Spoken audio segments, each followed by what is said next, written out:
on Bert has definitely arrived today. It's Sunday. Yesterday it was very wet and it was windy, but it's not as windy as it is today. I have had a bit of a lay-in this morning because I thought you guys ain't going to be going anywhere this morning. No, you're not. You're going to be in those stables. I did actually manage to turn them out yesterday, which was a bonus. But they're not going out in this wind. And I think quite a bit of rain's coming our way. So today in the stables, I'm afraid. No hacking either. I'm having a day inside. I'm going to do a bit of sewing. Yeah, it's bonkers. It's very gusty. So like 1 minute, like right now, it's not too bad. It's so mild as well. I don't know why I've got this big coat on. It's absolutely boiling. I'm just changing Coop's rug for a lightweight. He only had a 50 gram on anyway, but I've changed it for zero filling because I noticed, stop trying to itch, he's got that little rash on his nose there. He does get this sometimes when he's had a bit of an allergy attack. I've never worked out what it always is because, for example, he just went out in the field like normal yesterday and had a bale of haylage that's been open for over a week. So he's not had anything new, but the change in temperature isn't great for him. It's been, what, -2, -3 this week and only getting up to like 3 or 4 degrees in the daytime. And then suddenly today it feels like it's 14 or 15 degrees. And he will find that really difficult when the weather does such a big jump. So I feel like we're going to be doing a lot more of this. As I was just emptying the wheelbarrow then, I thought, I know exactly why he's itching. It's because he got wet yesterday. I forget that he's sort of allergic to the rain.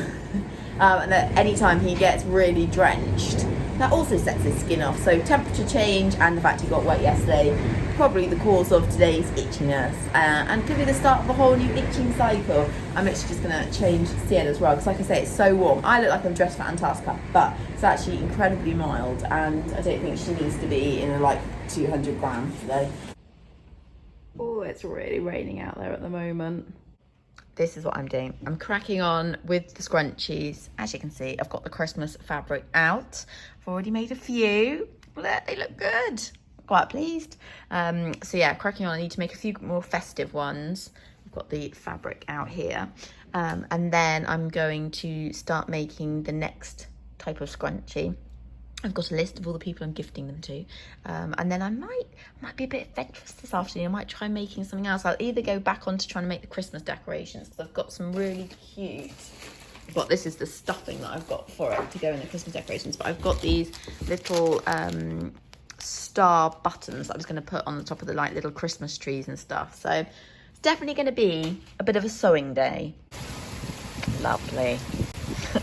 What a lovely day. Good morning, guys. It is Monday and it's pretty nice. After all that rain and wind we had on the weekend, my goodness, it's very flooded around us. There were so many roads and towns closed. I know there's still a lot closed this morning, so I was very grateful that I actually managed to get to work this morning relatively easy, so that was good. Matt on my favourite pony here, Mr. Solo, the coolest horse you'll ever meet. This vlog is going to be about a week out, so by the time you guys see it you're going to be like, what, that was over a week ago. Sorry about that. I'm slightly ahead at the moment, which is good. It makes life a little bit easier for me. I'm going in to the busiest time of year now. For like the next 2 or 3 weeks it goes a little bit manic. I think my horses might be in now after all that rain. I don't know, we'll see. If we have another dry patch, you never know, I might be able to put them back out, but I think currently that's it for winter. They're in. So I need to sort out the turnout pen. I'm going to try something slightly different this year because we've never managed to get Sienna to settle in the turnout pen. She's always got very upset out there and tried cantering as fast as she can in that very small space and rearing, and just it's not been her favourite place. So I want to try something new this year to see if we can persuade her to spend more time out there. And I'm trying to work out what I'm going to do about Mr. Coop because he really does need grass. Grass makes a big difference to him. It helps with his diet because of his appalling teeth. Haylage is fine, but he can't afford to sort of be only on haylage. So it might be the case that I chuck him out and she's going to have to lump it and stay in. Oh, it's very wet behind me. Can't even see where the like stream bit was. So yeah, we've got to figure out a few things.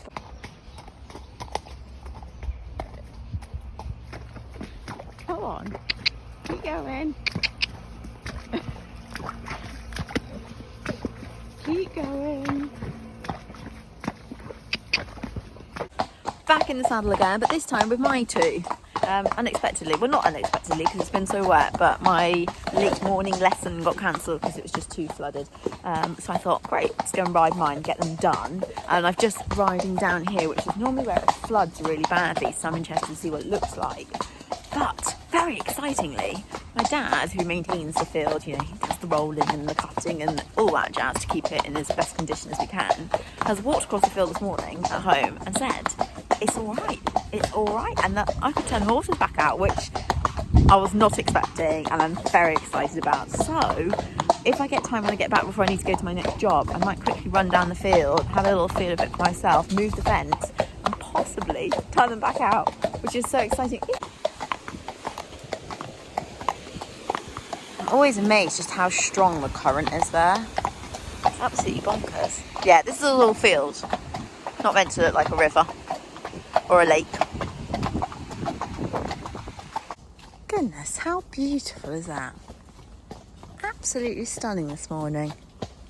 Like, it feels really magical. It's just the way the light is hitting. It's just absolutely breathtaking. Just come back from work, and as predicted, Madam is at the top, Coop's at the bottom. So I think I'm going to get her in. It doesn't look too... Oh, I do. I can literally see, you're not going to be able to see this on the phone, I can literally see a whole path going all the way down the field where she's cantered back down. Can you see it literally takes you to Corporal? Honestly, this mare, she is naughty. It's alright, I'll go and fill all those holes in later. Sienna, honestly, it's like a pathway to Coop. One thing that always blows my mind about Sienna is that she will come in off the field on her own, and she will stay in the stable on her own with Coop at the bottom of the field. She's very strange like that. But oh, you're right there. She did just wallop her chin on the door. Not sure why, but she just did. But yeah, she's really good like that. She didn't make a fuss about coming in because I think she wants to come in. And yeah, she'll just watch him from her window out the back. And yeah. So, you know, 10 out of 10, Sienna. You're a very good girl in on your own. Hey guys, it is 3:30 and it already feels so gloomy. I hadn't unplanned on hacking out this late, but it has been one of those days.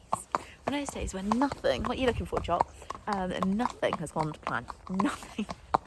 Nothing at all. You know, when you're just like, I'm over today. I mean, nothing major and nothing awful, but just things that just make a day hard work.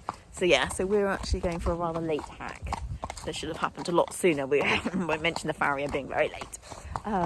Yeah, anyway, never mind. Just had somebody cantering slightly out of control at me on a track. It's quite a sandy track, so you can still canter down it in winter. And honestly, I didn't think she was going to stop, and there's not that much room on the track. And I was thinking, hey, thankfully this boy is a seasoned hunter, so he's not too bothered about other horses cantering around him. But I was like, she's going to run us over in a second. But she got there in the end. She looked terrified as well. Bless her, the girl like sat back, hanging on there. I was like, hey, up. Anyway, all good, all good. And thankfully, we're on these tracks for the rest of the way home, so it won't matter if it gets a bit gloomy. But yeah, another fun day. Let's hope tomorrow's slightly better. Oh, we've woken up to a winter wonderland. I didn't realise it was going to be so frosty this morning. I really should check my weather better. It's very cold though. Very cold indeed. So you guys know that I don't like the cold, and I seem to feel it more than others do. And I always have winter riding gloves, but they don't seem enough. Like, my fingers are still really cold when I'm hacking out. So I said in my last vlog, spent a lot of money on new gloves. So the first thing I want to try, and as it's so cold today, the perfect weather to try, is I brought some liners to fit under my normal winter riding gloves to see if that makes a difference. And then the other gloves I've got are some Premier Equine, supposedly, haven't tested them yet, waterproof winter riding gloves. So we'll see if either of those do the job of helping keep my hands warm.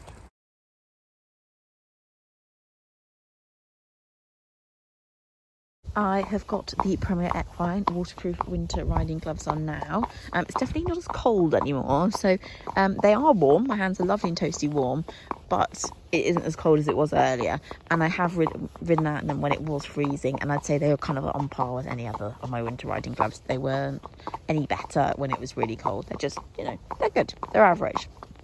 I love the big cuff on them. I think that's really good to help keep your hands a bit warm. The touchscreen things don't work at all. Like, genuinely do not work at all. So yeah, it's a bit annoying. It would have been a nice bonus to be able to use my phone without taking my gloves off, but it's not a be all and end all for me. They're not too thick. You can easily school in them, so that's really nice. The fabric and like the way they feel on your hand is really nice. I do find they slip, and then I end up with this kind of like excess fabric down the bottom. Like, I'll pull them up and they fit really well, and then within a few minutes they seem to have moved a bit, and then I end up, like I say, with all this excess fabric at the end, which is a little bit irritating. But it's fine. It's fine. So yeah, £30. So, you know, kind of mid-range price wise. Whether they are truly waterproof, I don't know. I haven't had a chance to test them out. I've used them on the yard, so for moving, like when the wheelbarrow handles are really wet and feed buckets are a bit wet and so on, and they've been good, and I certainly haven't felt my hands be damp or anything like that. But I'm not convinced that when it really rains, whether they're gonna be good. And I say that because this fabric is like identical to my UVX gloves, and they're not waterproof. So again, I'm making assumptions here, and I could be completely wrong. What have you just heard, Coop? What have you just heard? He's heard the hounds. I was about to clip him because he's getting itchy. You can see that mark still on his muzzle. He's been getting itchy, and I thought, you know what, I need to just get this coat off because he's got such a woolly coat again. But I'm not sure I'm going to be able to clip him if he can hear the hunt.